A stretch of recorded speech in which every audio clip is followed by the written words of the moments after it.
ओम गणेशाय नमः। ओम नमः शिवाय। मैं निखिल ज्योतिष आचार्य आप सभी का मेरे चैनल पर पुनः स्वागत करता हूं। आशा करता हूं कि आप सभी स्वस्थ होंगे। महादेव की कृपा आप सभी पर सदैव बनी रहे।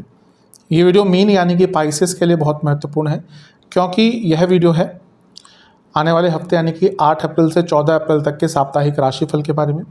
कैसा रहेगा आने वाला सप्ताह मीन के लिए। मेरा साप्ताहिक राशिफल, जो नए दर्शक हैं उनको बता दूं कि मेरा साप्ताहिक राशिफल चंद्रमा की गति पर आधारित होता है।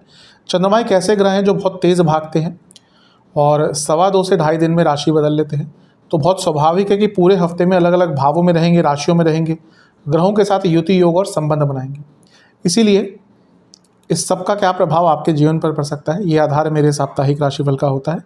यदि आपकी लग्न राशि या चंद्र राशि मीन है, दोनों ही गाइडेंस के लिए अवश्य इस राशिफल को देख सकते हैं। मेरे हिसाब से लग्न राशि भौतिकता के या फिर वास्तविकता के बहुत पास होती है, तो यदि आपको अपनी लग्न राशि पर कंफर्म है तो वहाँ से देखें। चंद्र राशि मन का कारक होती है, तो जिनको नहीं कंफर्म लग्न राशि वो चंद्र राशि से भी अवश्य ऑब्जर्व कर सकते हैं। तो शुरुआत करते हैं अत्यंत महत्वपूर्ण राशिफल का। 8 तारीख को चंद्रमा मीन में रहेंगे, यानी कि आपके लग्न भाव में ही रहेंगे, और 9 तारीख सुबह के 8 तक वहीं पर रहेंगे। चंद्रमा का लग्न में आना अच्छा होता है, लेकिन यहाँ पर क्या है, चंद्रमा लग्न में तो है लेकिन राहु के साथ है, तो ग्रहण दोष हुआ। राहु के साथ सूर्य भी है तो ये भी ग्रहण दोष हुआ। और जो एक्चुअल ग्रहण है, ये जो ग्रहण दोष मैंने बताया तो ज्योतिष के दोष होते हैं।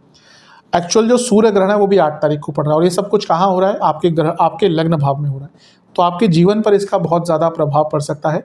कहीं ना कहीं अपने मन पर बहुत कंट्रोल कीजिएगा, अपनी सेहत का बहुत ध्यान दीजिएगा। घर में थोड़ा सा कलह कलेश हो सकता है, एक नेगेटिव थिंकिंग आपको बहुत तंग कर सकती है, और इसके साथ ही बहुत कंफ्यूज रहेंगे आप हफ्ते के शुरुआती दिन।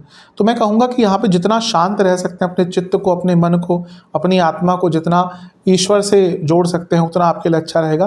क्योंकि यहाँ पे एक बहुत अलग सा माहौल रहेगा, अलग सा परिस्थिति रहेगी। यहाँ पे एक ऐसी परिस्थिति आपके जीवन में हो सकती है जिसको आप खुद बयान ना कर पाएँ, एक्सप्लेन ना कर पाएँ।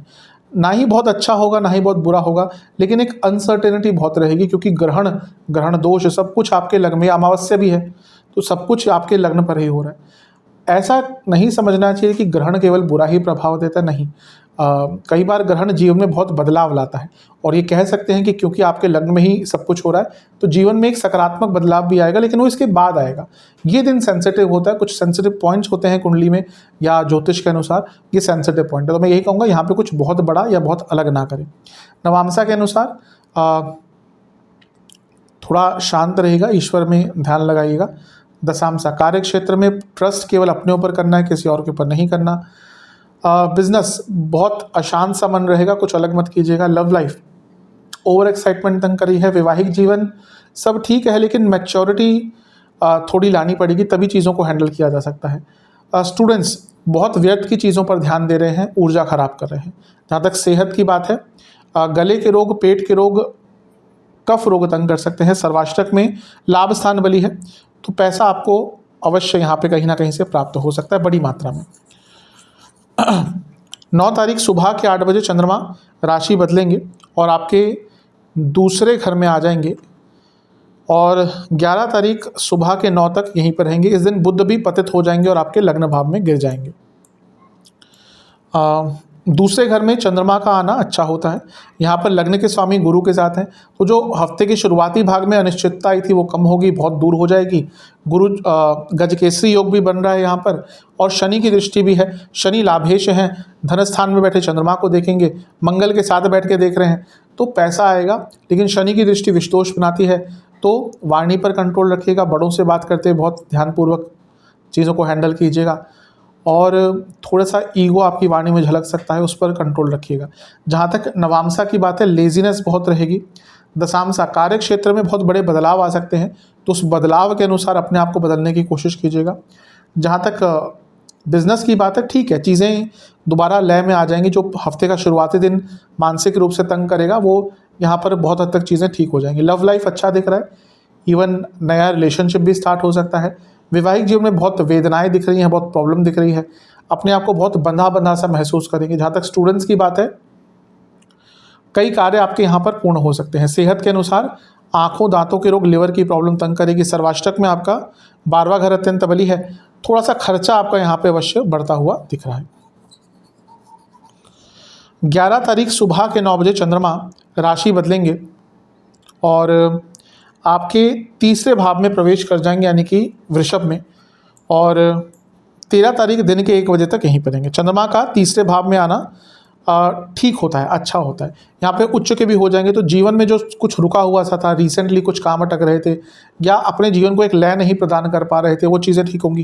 केतु का प्रभाव है क्योंकि त्रिकोण में है, दृष्टि भी है, तो कुछ नया करने का अवसर मिलेगा, आत्ममंथन का अवसर मिलेगा।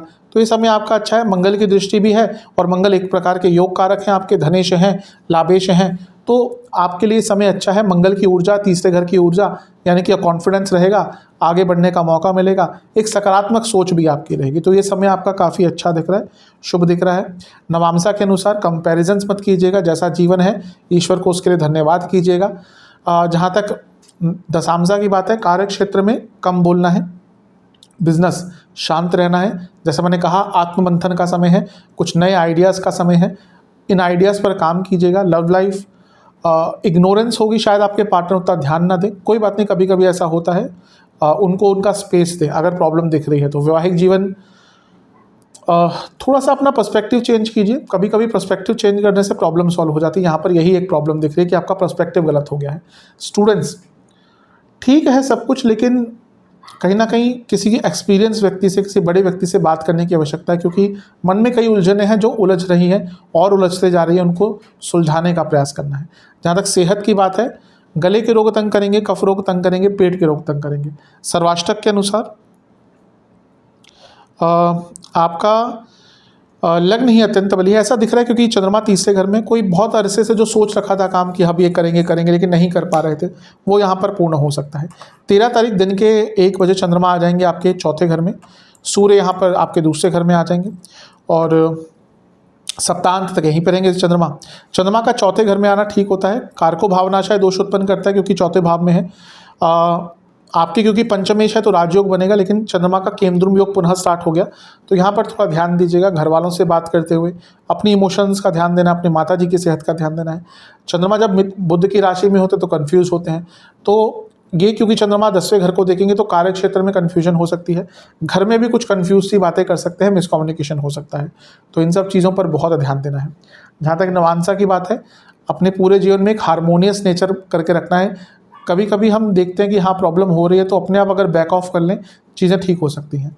दशांशा, कार्य क्षेत्र में पार्टिसिपेशन बढ़ाइएगा, इन्वॉल्वमेंट बढ़ाइएगा, कुछ अच्छा अवसर मिल सकता है काम करने का। जहाँ तक बिजनेस की बात है, पुरानी गलतियों से कुछ सीखना पड़ेगा, अगर आगे बढ़ना है तो पुरानी बुरी आदतों को छोड़ना पड़ेगा। लव लाइफ अच्छा टाइम है, लेकिन थोड़ा सा भ्रम रहेगा, ओवर एक्सपेक्टेशन मत रखिएगा। जहाँ तक वैवाहिक जीवन की बात है, एक अलग सा ही समय रहेगा, जहाँ पे ना कुछ अच्छा होगा ना कुछ बुरा होगा, एक समसा भाव होगा, जहाँ पे बस टाइम कटेगा, कुछ बहुत अच्छा या बुरा, बहुत बुरा नहीं दिख रहा। जहाँ तक स्टूडेंट्स की बात है, ऐसा लग रहा है बहुत चीज़ों से कॉम्प्रोमाइज़ कर रहे हैं और अपनी पढ़ाई से भी कॉम्प्रोमाइज़ कर रहे हैं। पढ़ाई से कॉम्प्रोमाइज़ नहीं करना चाहिए, बल्कि बाकी चीज़ों से कर सकते हैं, तो यहाँ पर इस चीज़ पर बहुत ध्यान दीजिएगा। सेहत, पेट के रोग, कफ रोग बने रहेंगे, नसों के रोग तंग करेंगे और इसके साथ ही हड्डियों का प्रॉब्लम कोई तंग कर सकता है। सर्वाष्टक में आपका 10वां स्थान अत्यंत बली है। कार्य क्षेत्र में थोड़ा सेंसिटिव टाइम रहेगा, किसी पर भरोसा मत कीजिएगा और किसी की हेल्प मत लीजिएगा, क्योंकि वो आपके काम को और ख़राब कर सकती है। आपके लिए उपाय यह है कि आपको शिव चालीसा का 3 बार पाठ करना है। आशा करता हूँ कि ये राशिफल आपके काम आएगा। चैनल पर नए हैं, सब्सक्राइब कर लीजिए, वीडियो को लाइक कर लीजिए। अगली वीडियो में मिलूंगा, तब तक के लिए ओम नमः शिवाय।